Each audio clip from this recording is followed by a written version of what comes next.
Hello, and welcome to the Avrum Rosensweig Show. Welcome to one of the internet's best podcasts, where we dive deep into the lives of the extraordinary and fascinating people who leave an indelible mark on our world. Join us as we explore their captivating stories, remarkable achievements, and unique perspectives that shape history and inspire generations. Get ready to embark on a journey through the lives of inspiring people unlike any other.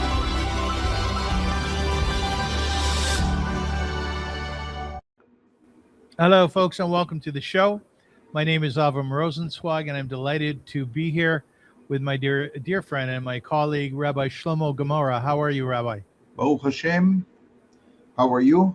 Yeah, I'm doing great. Thank you so much. I'm feeling very productive in my life, and my podcast is moving forward very nicely. The best feeling when you feel that you do something with your time. Yeah, like they say in Yiddish, Geschmack. It's a Geschmack of time, right? How about you? Are things going well for you? Baruch Hashem. You know what? I was very busy. We spent the last Shabbat with students in a Shabbaton. Yep. It was very nice. And, teaching about our religion, about our identity. This is wonderful.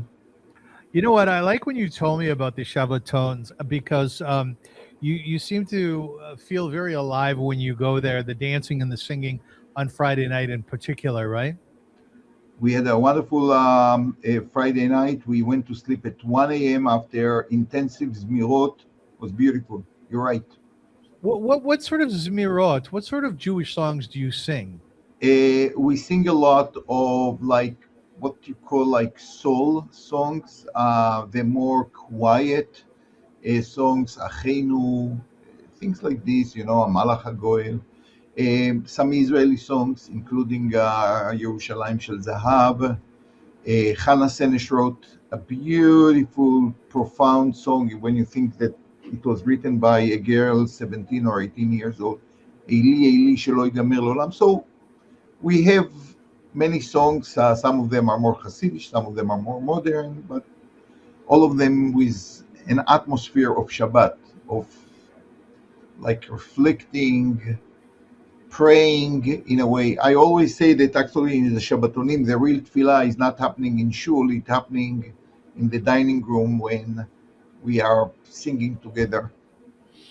You know, Rabbi, I myself have attended a number of Shabbatonim throughout my life. I've been at 770 when the Rebbe was still alive. In fact, I was there that time when he had a heart attack. Oh, wow. So I saw the response of the Hasidim. And it was very dramatic, as you can imagine. But I know that feeling of being surrounded by tens and tens of people, and everybody's holding that same note. Everybody is singing the same song.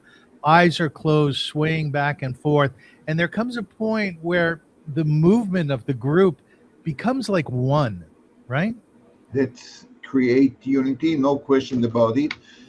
One of the, sometimes it's interesting to hear what people who never did it before, what do they think about it? And one of my former students 2 years ago, very intelligent one, he said, Rabbi, what really impressed me more than anything else is that you have like a group of people, like you have songs that I never heard in my life, and all of them like, you know the words, you don't have to even look into the text. You have like a whole culture that I never knew about, and it seems to be so engaging and so meaningful to you. And I never thought about it this way.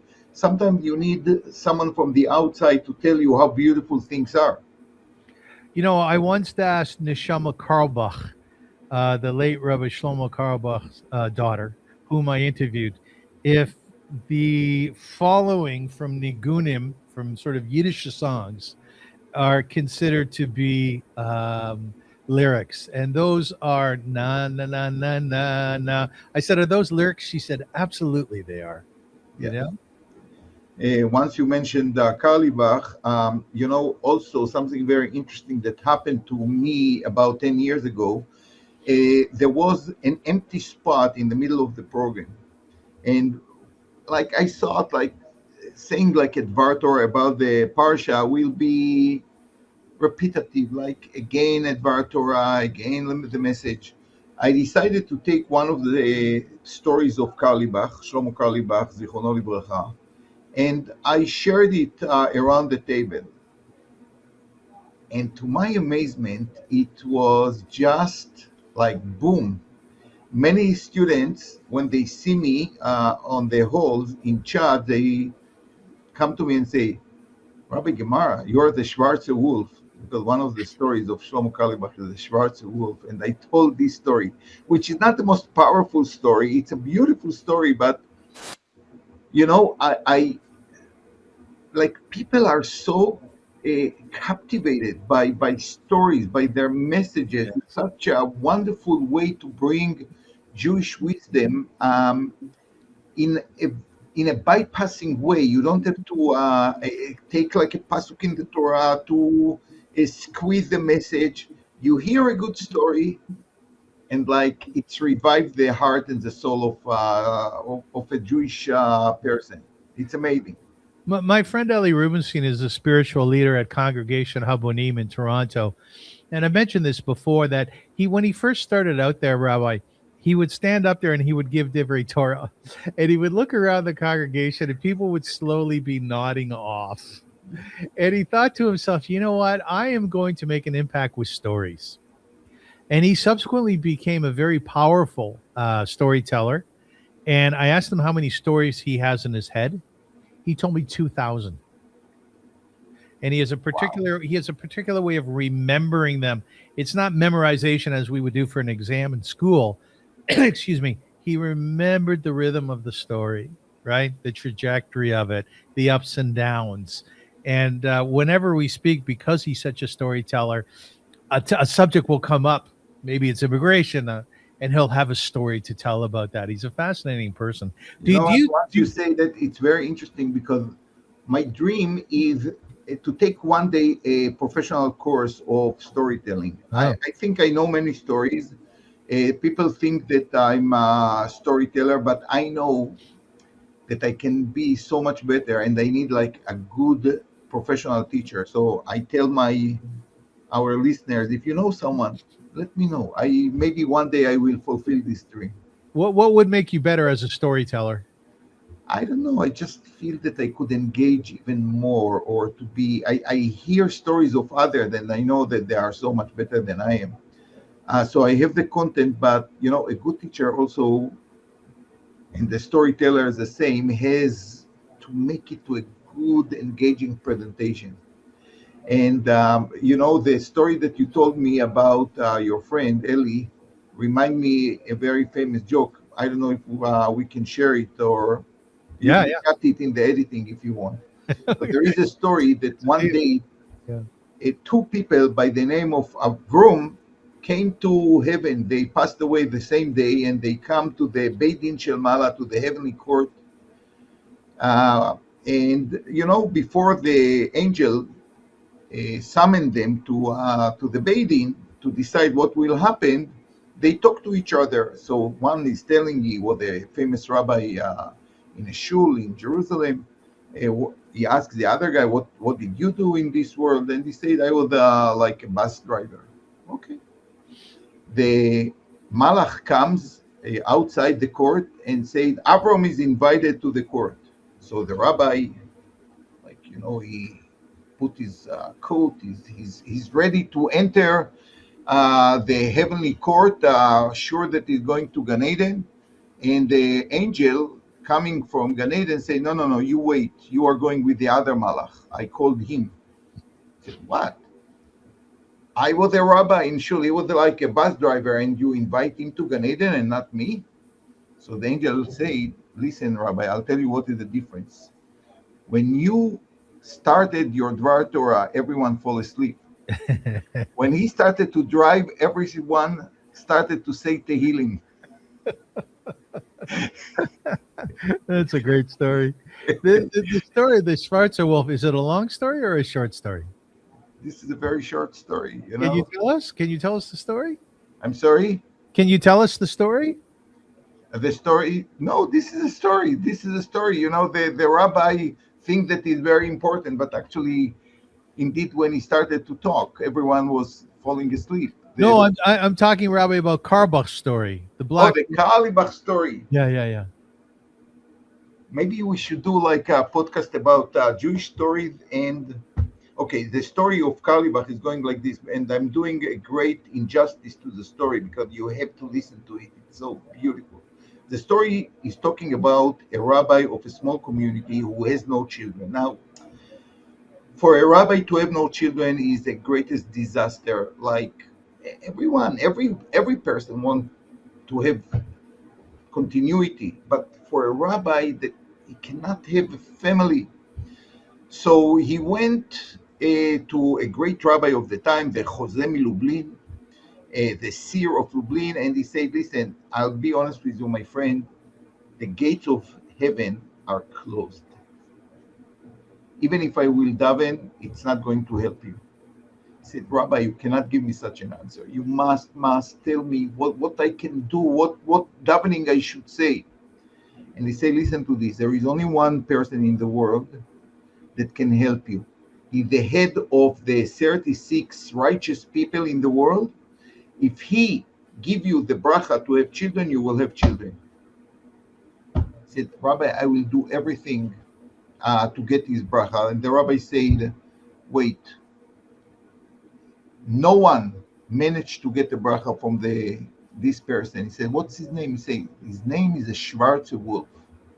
Schwarze Wolf in Yiddish means like the black wolf. He told him that he lives in a remote area of the forest, and this is his only chance to get the bracha for a child. He decided, the young rabbi decided to try his luck and to knock on the door of this person before Shabbos.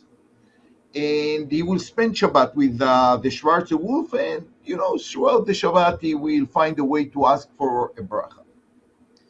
He goes according to the plan. He knocked like 5 minutes before Shabbos, and the wife of the Schwarze Wolf looks like ugly, gruesome, and she screamed on him, what do you want here?" And he said, I came to talk to the Schwarze Wolf." She said, "You better hide there, because if the Schwarze Wolf see you here, he will kill you in his bare hands."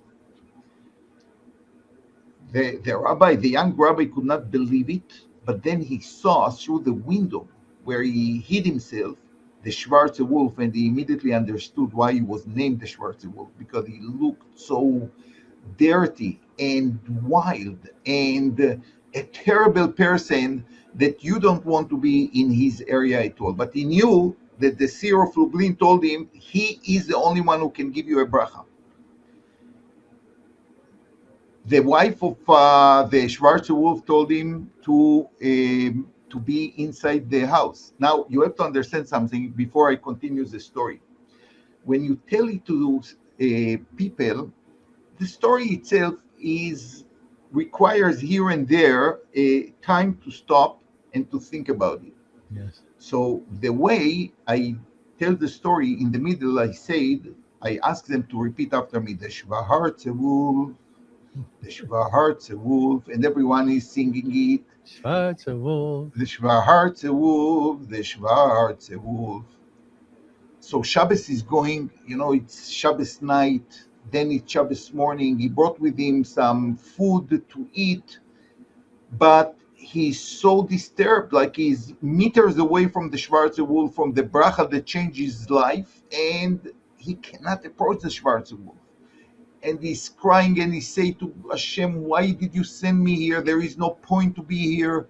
The Schwarze Wolf will never give me a bracha. What kind of Shabbat I have? The worst Shabbat. Ribono shel olam, listen, I cannot do anything just to pray to you. Please give me children, because I'm not going to get the bracha from the Schwarze Wolf." Before Shabbos is over, someone entered the room where the rabbi was. He see a person like an angel, beautiful beard. His face are radiating, shining. Who is it? The Schwarze Wolf, the Schwarze Wolf. And they invite him to the house for Seudah Shlishit, for the Shalishidis. And they enter the house and they see the wife looks so beautiful, the children like little angels. The house is so beautiful and clean and white. And the Schwarze Wolf gave him the bracha to have a child. He knew at this moment, I will have a child. The story goes on that the next morning, the rabbi, hearing commotion in town, and he asked what happened. He said, the Schwarze Wolf passed away. The Schwarze Wolf passed away. Yes, the Schwarze Wolf passed away. He said, I want the entire city to go to his levaya. You have no idea who was this person among you. And the entire city is going. The rabbi told his story and how great was the Schwarze Wolf, a person that everyone saw that is the most disgusting person in the world. Now, I heard that one of the great rabbaim explained the story as follows. What happened there?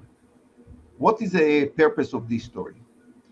When you look at someone and he looks ugly, and he looks a person that you don't want to come across him, it's because you are ugly, because you are dark, because you are a person that has to completely change. Once the rabbi changed and stood in front of God, asking only God, not waiting to anybody, not thinking, oh, I'm such a great rabbi. Once he understood that only God is like, he has to be completely submissive to God. Only then, when he saw the Schwarze Wolf, he really recognized his righteousness, his beauty of neshama, because if we don't change, we will see the others with all the blemishes we have. So this is a story. It's, I think, very important message to people before they judge others, because when you judge a person unfavorably, it's usually because you have a problem. And that's the story of the Schwarze Wolf. That's a great story. I love that story. And I have to tell you, while you're telling the story, I'm thinking to myself that English is not your first language, right? Yet you're able to tell the story in a very proficient manner. I'm going to guess that if you told it in Hebrew, you might be more comfortable with it. Would that be right? Yes, it's absolutely right. You know, one of the miracles that happened to me, and now when I remember it, when I came here about 30 years ago, Avrum, we could not communicate on the most basic level. I came from a high school in Israel that, English was like a joke. Honestly, it was a joke. And I came here and I thought, it's not a problem. I was teaching for many years and I forgot the most important thing. You cannot teach if you don't have relationship with the student. And if you have no language, it's very hard to create these relationships.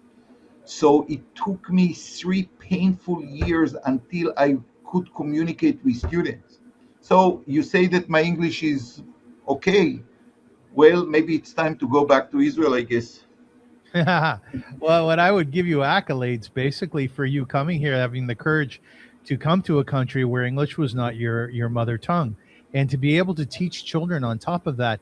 I tell you, I think one of the biggest challenges that I would have as a podcaster, as an interviewer, and I've thought about this extensively, is interviewing someone in Hebrew.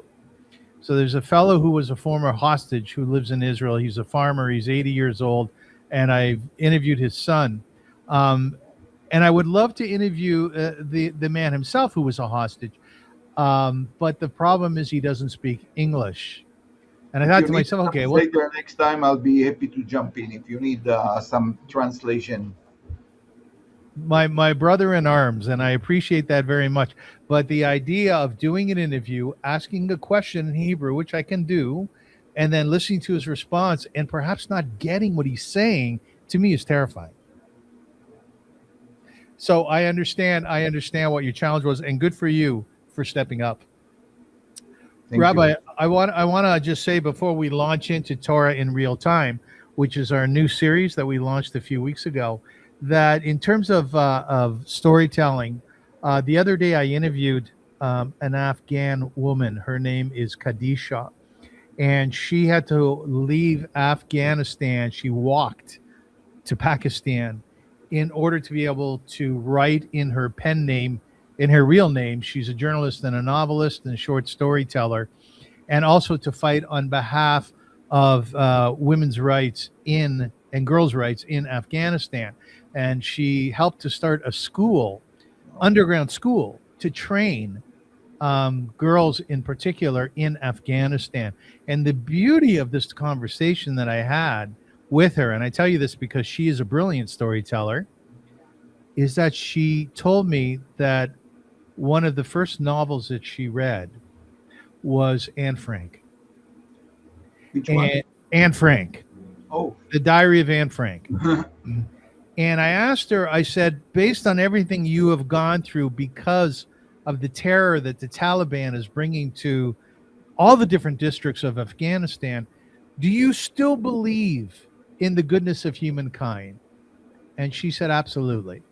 And she went on, Rabbi, to speak about the beauty of the Jewish people and how she is so proud that one of the first movies that she ever saw was Schindler's List, and to see what the Jewish people are truly like. This is a Muslim woman who lives in Pakistan, is originally from Afghanistan, and she saw the beauty of the Jewish people. And I tell you, it touched me so incredibly deeply. Wow. I'm going to publish that interview soon.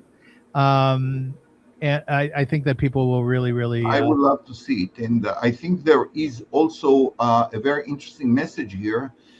Number one, this is one of the greatest lessons from Anne Frank diary. You know, with everything that she went through, and ultimately she lost her life, she still believed in humanity. That's just unbelievable. And she was proud of herself being Jewish, although I must say that here the publisher changed a little bit what she really wrote. She wrote how proud she'd be to be a Jew. When it was edited for a play, they took the Jewish point, they made it much more universal, but this is a different story.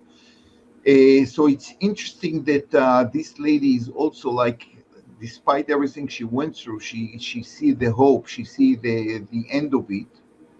You know what? Maybe this is a perfect point to jump into our parsha, because maybe that's what kept Yosef alive. Listen, he had unbelievable 12 years of torture. What kept a person alive in a situation like this? It must be some hope, some emunah, some bitachon, trust in Hashem that things will change. Things will change, and Hashem is there to help him to get out of this unexplained torture. So, Rabbi, let's dive right in. Just before we do, I want to ask you an important question: is how are you doing with your year of Avelut mourning? You know, your life in the year of Avelut are around the Kaddish. You have to think. Even if we wanted to see our children, like I have to make the flights in a way that I'm not going to miss any Kaddish, and it's not easy. And you have to pray to Hashem that no flight will cancel because you plan to daven Mincha in Toronto and then to daven Ma'ariv in New York. But if everything is changing, you will not find Ma'ariv. Baruch Hashem, Hashem helped me so far, and I did not miss one Kaddish. But certainly in my, in my brain, it's always around the times of Kaddish. So it's not easy.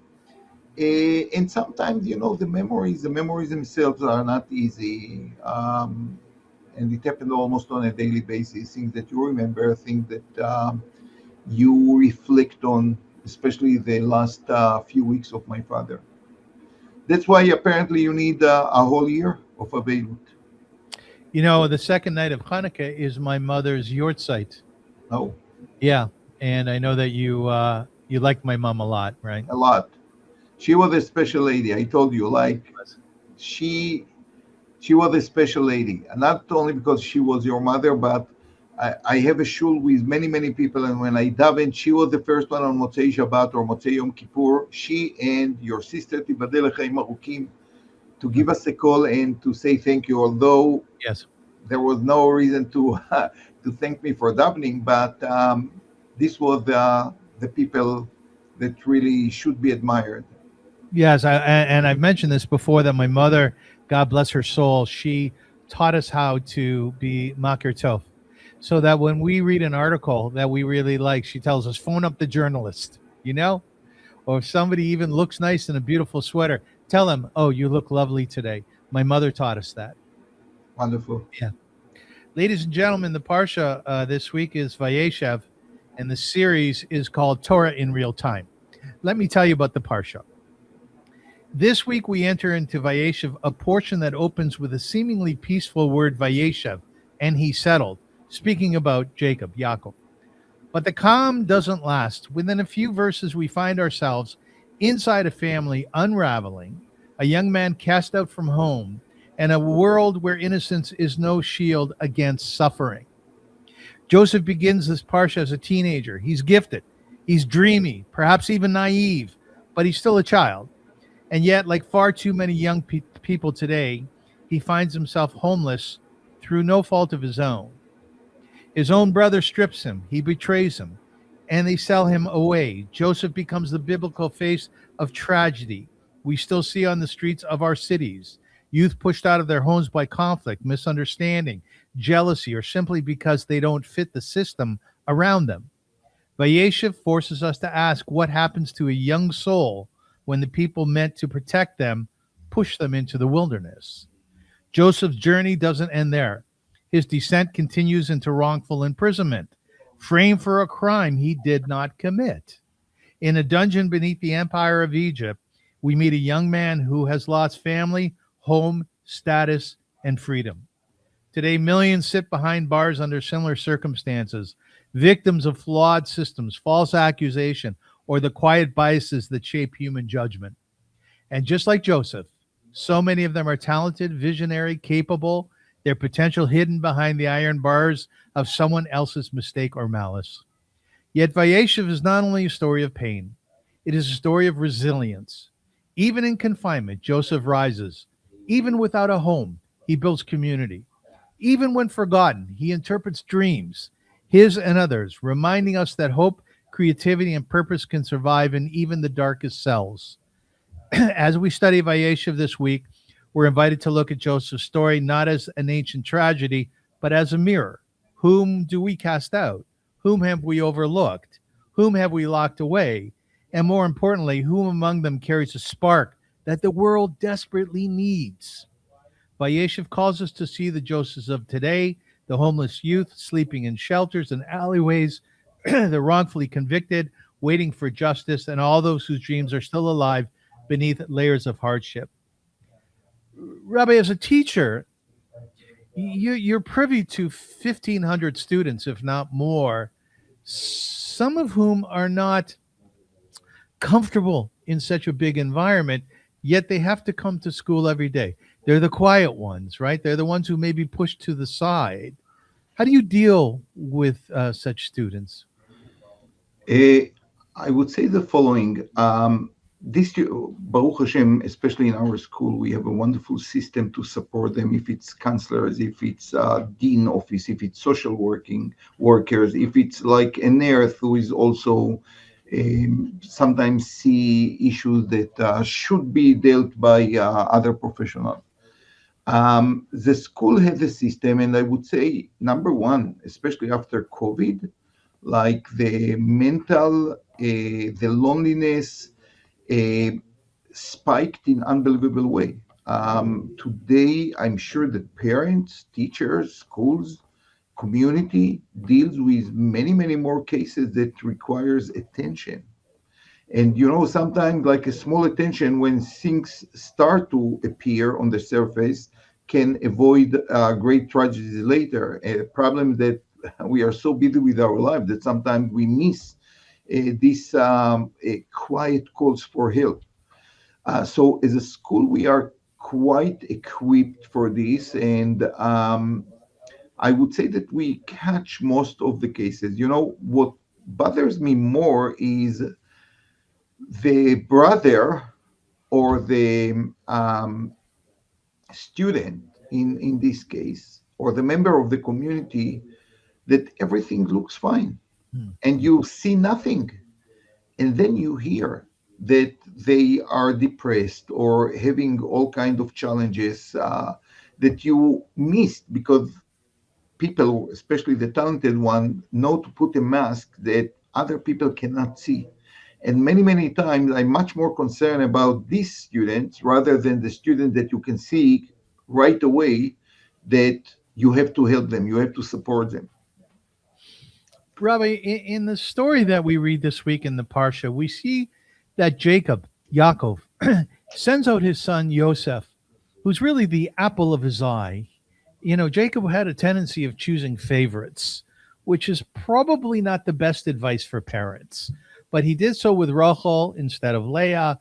You know, in terms of how he formulated um, the group of his family in meeting Esav, you know, the concubines came first, Leah was second, and Rachel was in the end.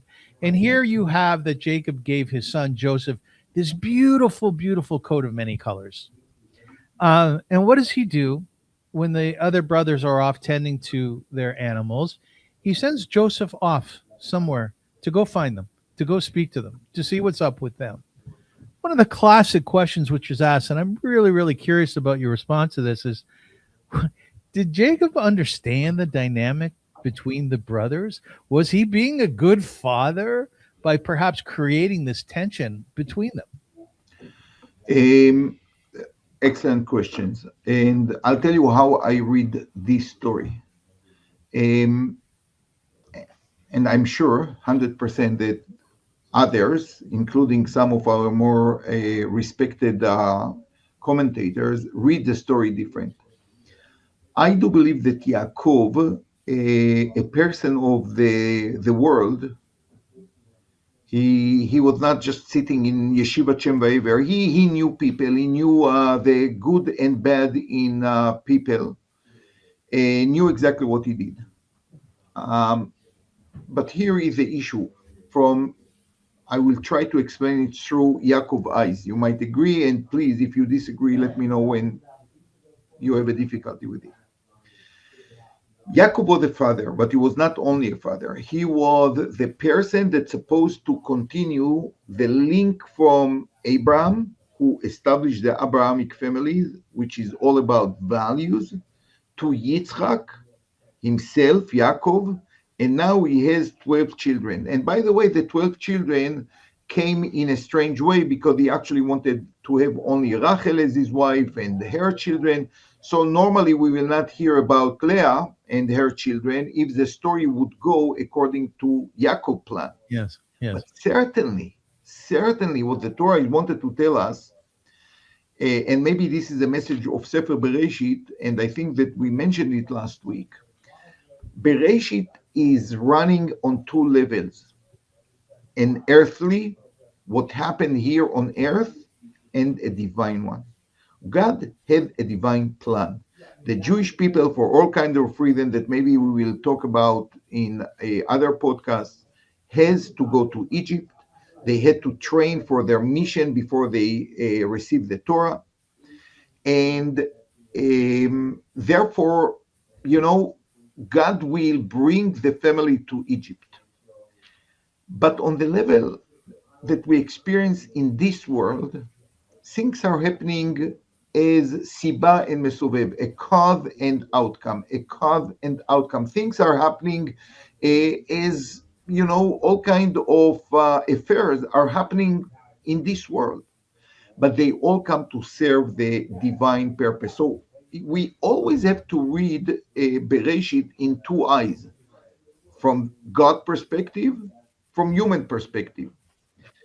So in the human perspective, Yaakov thinks to himself the following.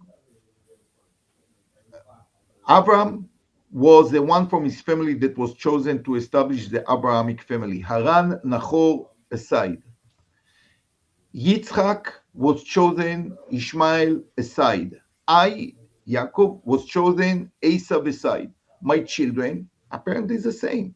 One of them is going to be the chosen, all the rest aside.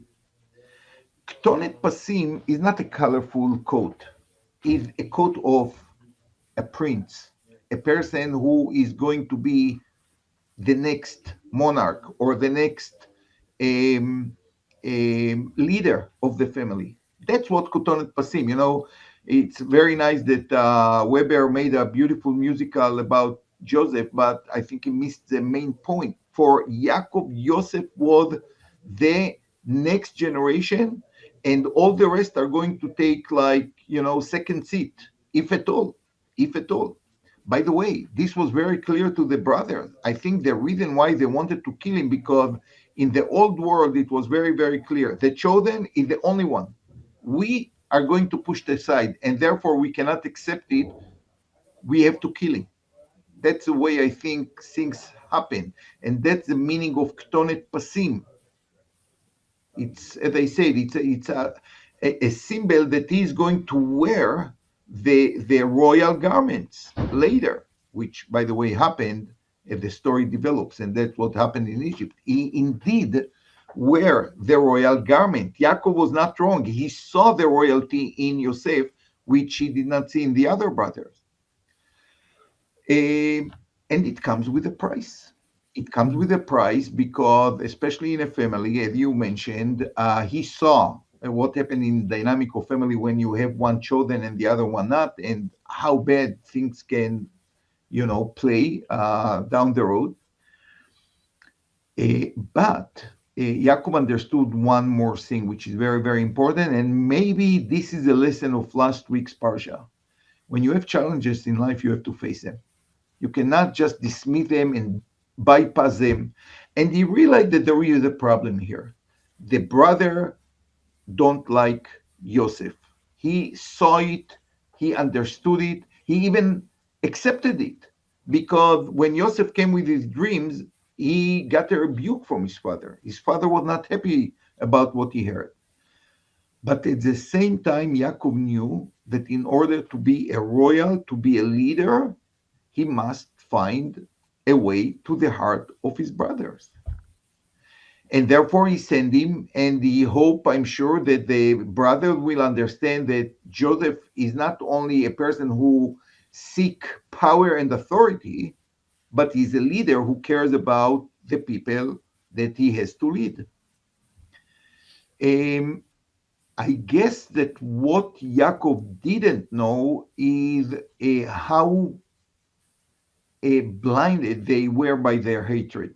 Apparently, they were very smart in hiding the depth of their hatred to Joseph, and that was beyond what Jacob knew, because otherwise he would not send him there.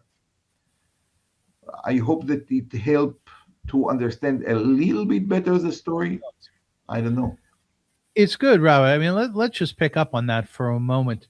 The hatred that the brothers felt towards Joseph, towards Yosef. It was a young man. He was a great-looking guy. Women came from miles around to see him, and he was young. He was probably 17 years old.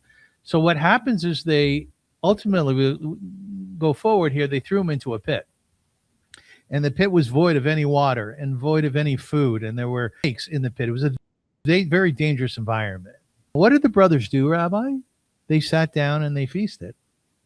So more than just covering up their anger, when people are out there homeless, as an example, or put in jail unjustly, is it appropriate for us to just sit by and feast and to gorge, and make sure that we're well taken care of? Were they not cognizant of their brother's pain? When I read the parsha, I more wonder on the fact that they didn't kill him right away. Yeah. Obviously, Judah intervened and, somehow saved him, although his fate was concealed at this moment. If things would happen normally, and again, the divine level would not intervene by traders who are coming from Midian and going to Egypt, he would die in the pit. They did not want to do to kill him with their own hands, like the Schwarze Wolf. They didn't want. They wanted to avoid it, but the outcome was very clear and well calculated. well calculated. The fact that they were sitting there means at this moment they felt they did nothing wrong. They actually saved themselves maybe from what happened to the Romanov family in Russia when everyone was killed when the Bolsheviks took over. And that's happened always when a monarch came to power. He killed everyone else who maybe was on his way to power or was a competitor for power. So they felt that they did nothing wrong. They apparently think we do exactly what Yosef would do to us if at the moment he will come into power. And to see why I'm right, you can see that toward the end of Bereshit, they go and approach Joseph and they beg that he will not kill them.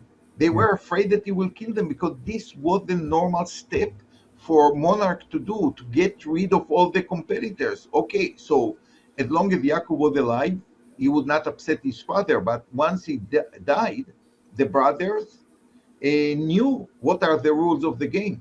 He will get rid of us. And they came to him and told him a story that Yaakov said before he passed away that he will forgive them. But from their point of view, sitting and eating, they had zero remorse because in their mind, they did the right thing. You mentioned the coat of many colors, or this mantle that was meant for royalty. Just a quick piece of history here that in 1972, Joseph and the Amazing Technicolor Dreamcoat was launched at the Young Vic in Edinburgh International Festival.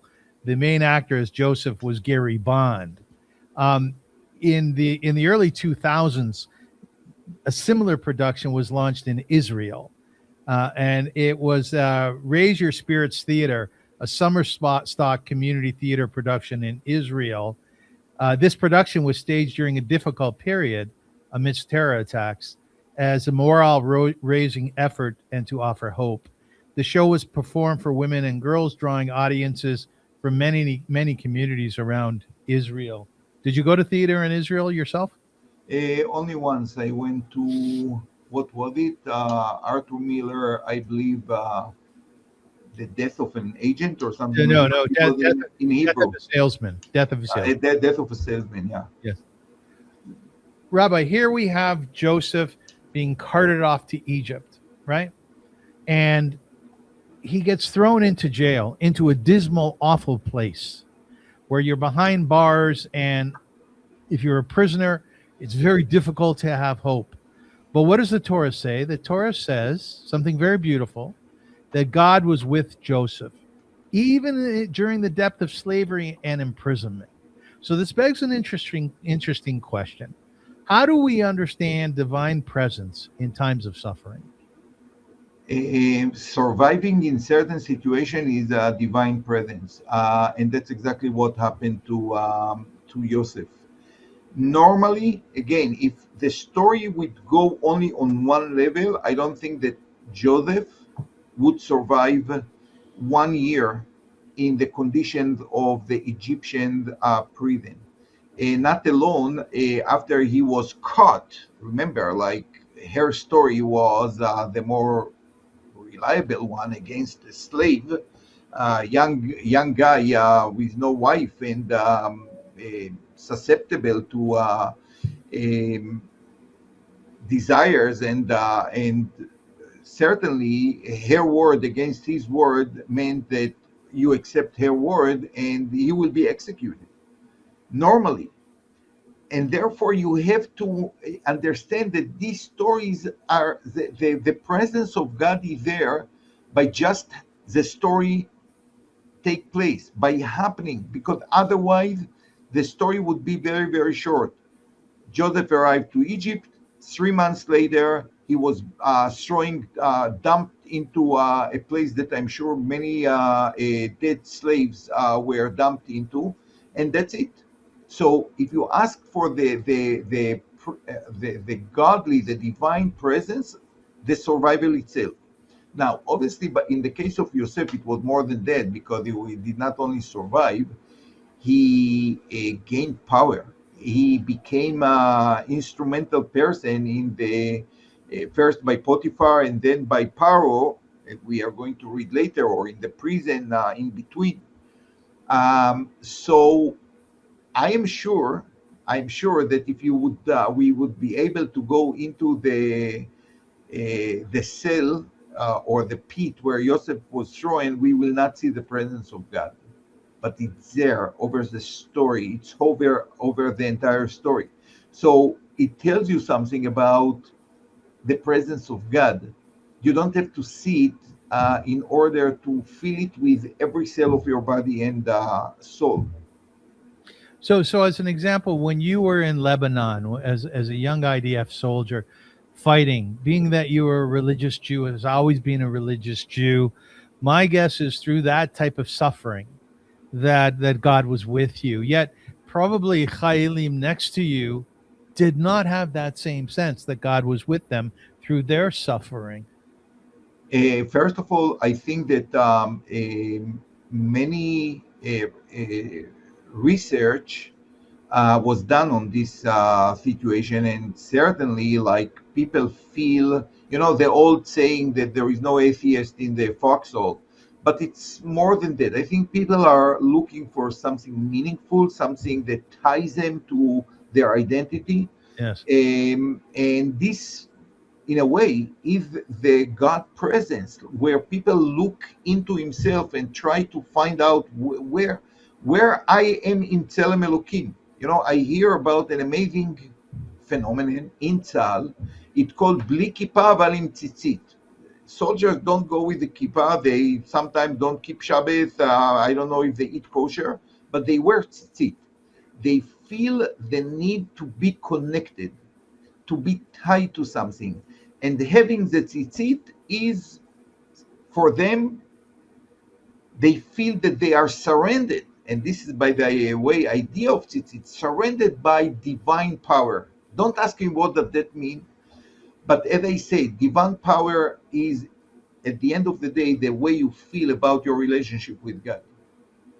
So you have these people who will not define themselves as dati, as religious people, but they are Jewish duch and duch, like through and through, because they feel that this is something that talks to them, that comes from their inner part, which to me is quite amazing. I heard that Tzahal provide to people who want a tzitzit upon their drafting to the army.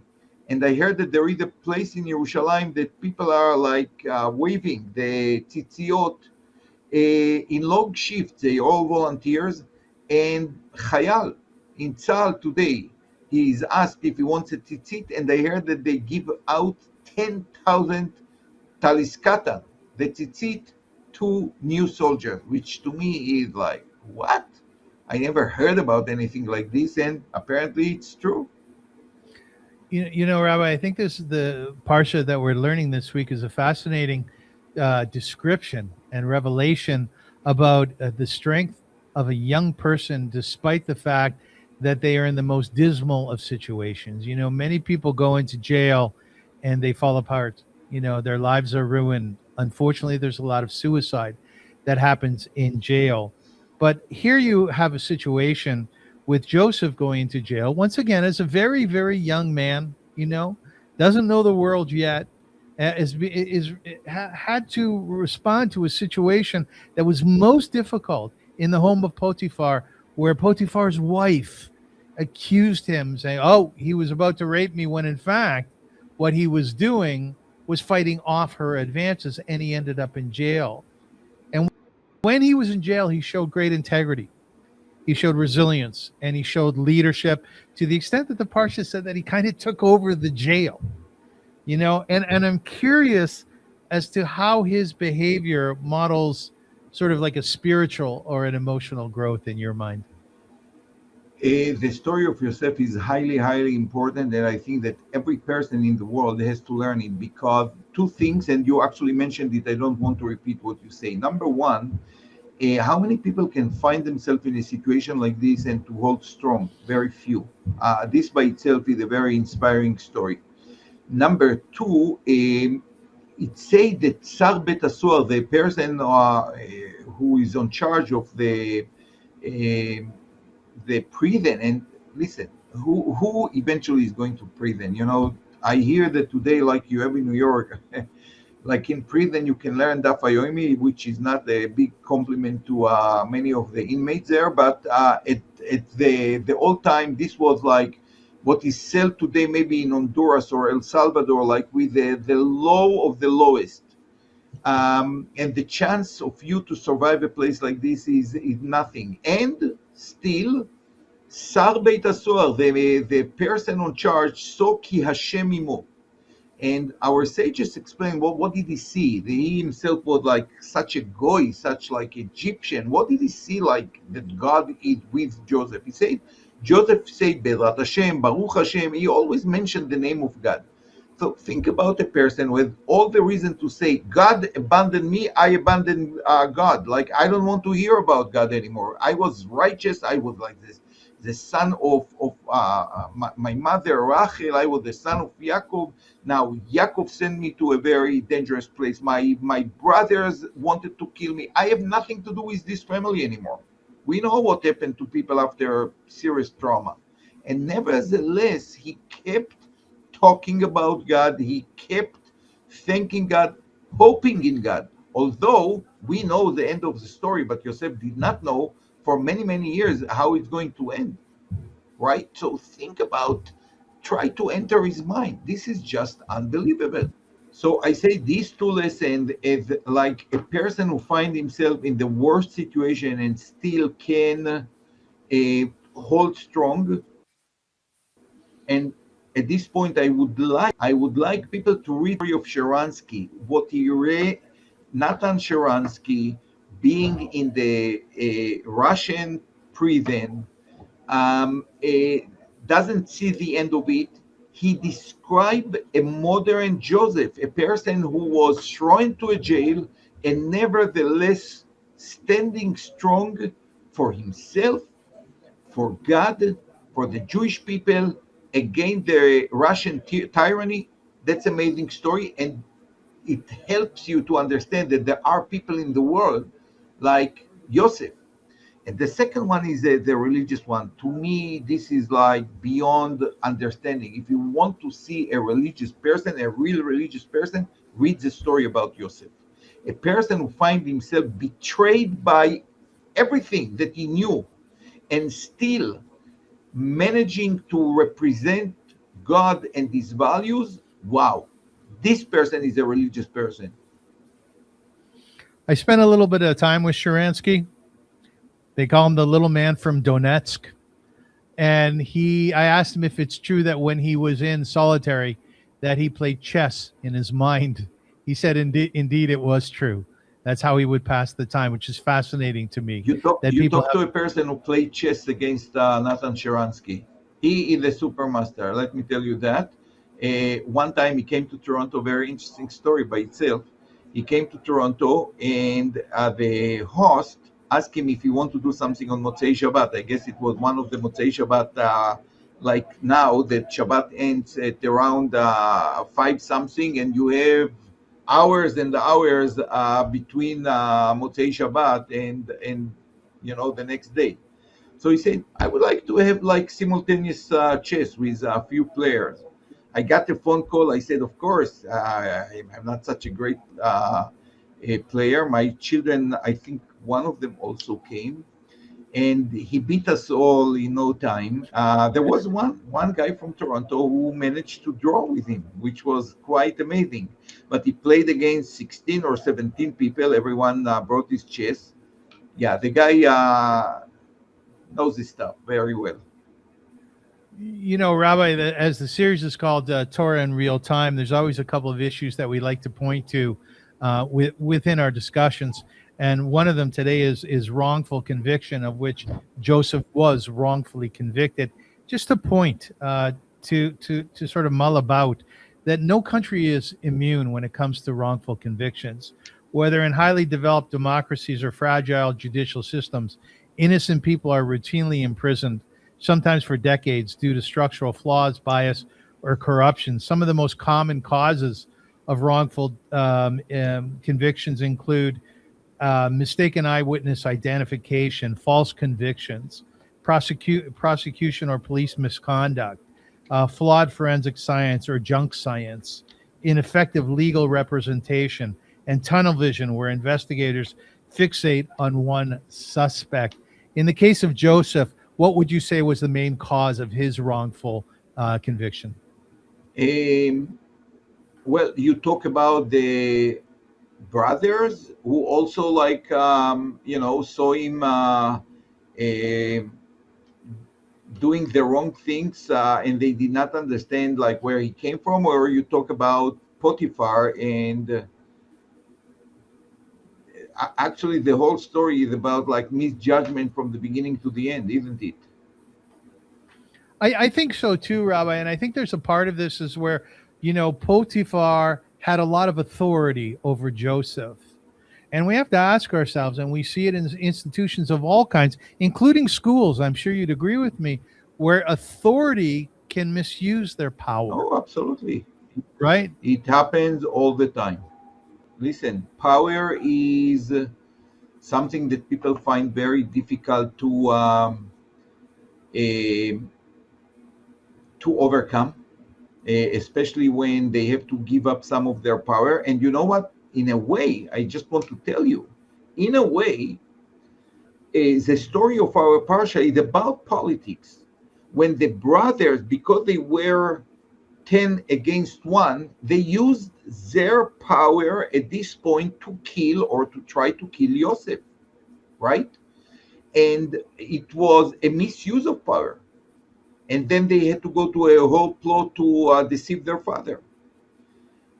The change in our story was the change of the story, or I would say the development, is when Judah does not use his authority and let Tamar to go and to be barren, but admitted his wrongdoing. This, to me, is the point where the whole story is changing.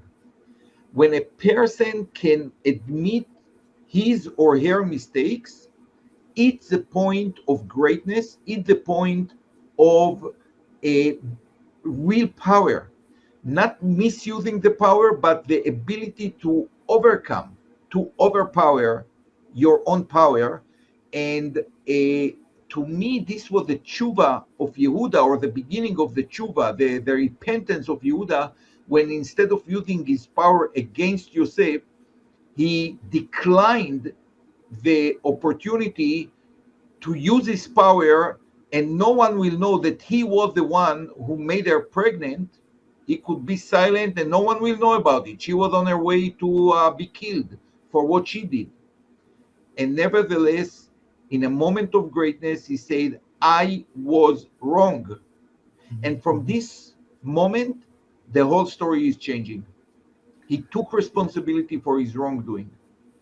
Rabbi, in conclusion, my last question to you is, as a teacher, as an administrator, as all the different things that you've done in educational environments, there must be tools that you have developed in order to make sure that you don't use your power, of which you have a lot over many, many students, to make sure that you find the balance between being a role model, ensuring that you give of your experience and wisdom, but by the same token, finding sort of the same level that you can work with students on, go to their level, so that there is a greater sense of communication and a better relationship. It must be a struggle, isn't it? It's a constant struggle every day, especially when you have administrative role and you are responsible also for teachers, for students, for parents. Sometimes it's so tempting to say, I am the boss, and that's it, the end of the discussion. And sometimes you have to say, you disagree with me, I disagree with you. The rule of the game is that I have to make the decisions, and I made the decision that you don't like. But I think that over the years, I taught myself to try to understand better what the other side think. And I hope that I developed also the ability of admitting my mistakes. And I will say right away, There is no one day that I don't do mistakes. And I hope that it helps me the next day to do less mistakes, but I'm sure that I did today, I will do tomorrow. Sometimes I learn about my mistakes after time. And I think that you cannot be a leader if you don't develop this sense of, don't be Moshe Groys. Don't be like the big shot with the power. Try sometimes to look into things as they are. Think that you don't have the power. Think that you are just observer on something that is not touching your ego or your authority. What would you say then? And trust me, it's much easier when you are not involved to judge things correctly. Granted, that is the truth. Rabbi, I want to conclude Torah in real time with a poem from AI. This week we enter Vayeshev, a word that whispers peace, yet calm shatters quickly, and we find ourselves in a family unraveling, a child cast out where innocence is no shield at all. Joseph begins as a teenager, gifted, dreamy, naive, but likely, like too many today, he's pushed from home without cause. Stripped, betrayal, soul, he becomes the ancient shadow of a modern sorrow. Youth exiled from being different, from dreaming too loudly. Then comes the deeper fall, a false accusation, power pointing blame, a prison door closing on a boy who has already lost too much. Joseph becomes the face of the wrongfully condemned, voices dimmed by systems that never learn to listen. Yet the portion is also about rising. In confinement, he remains whole. In darkness, he becomes light. Hope grows beside him like a stubborn vine. Vayeshev becomes a mirror. Whom have we cast out? Whom do we fail to see? Who among them holds the spark the world still needs? May we draw them back into dignity and safety, and may their dreams rise with them. Rabbi Yishakoach, on our shir today, on our chavrusa, on our podcast, nice job. Any concluding words?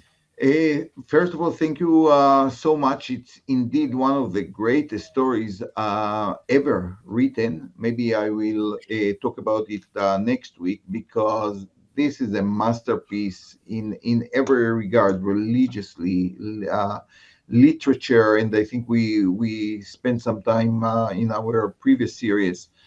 So, again, we should not judge other people. We should see sometimes the Schwarzer Wolf in a different light, and to know that sometimes when we judge others, it's because we have some problem. And with these two amazing understandings, I think that all of us will have a wonderful week until we meet again next week. Amen. And I just want to add to that God willing, next week is Hanukkah. Oh, and it's the light of Hanukkah is the symbol that we refer to for that holiday and during the holiday. And just one thing about the candle, which is so beautiful, sort of like a Hasidic Wort, it's the idea that you take one candle and you light a million other candles from that original candle. The original candle, the flame of it never diminishes. Beautiful. And I think that speaks of the human soul, that you can give of yourself, that you can help other people change, you can help other people grow, you can give wise words and words of comfort and complimentary words that does not detract from your soul whatsoever. In fact, it increases the light of your soul. So Chag Sameach, Shabbat Shalom. Thank you so much for joining us. And we look forward to being with you again next week. As my mother used to say, Sei gesund. Shabbat Shalom. Thank you. Shabbat Shalom.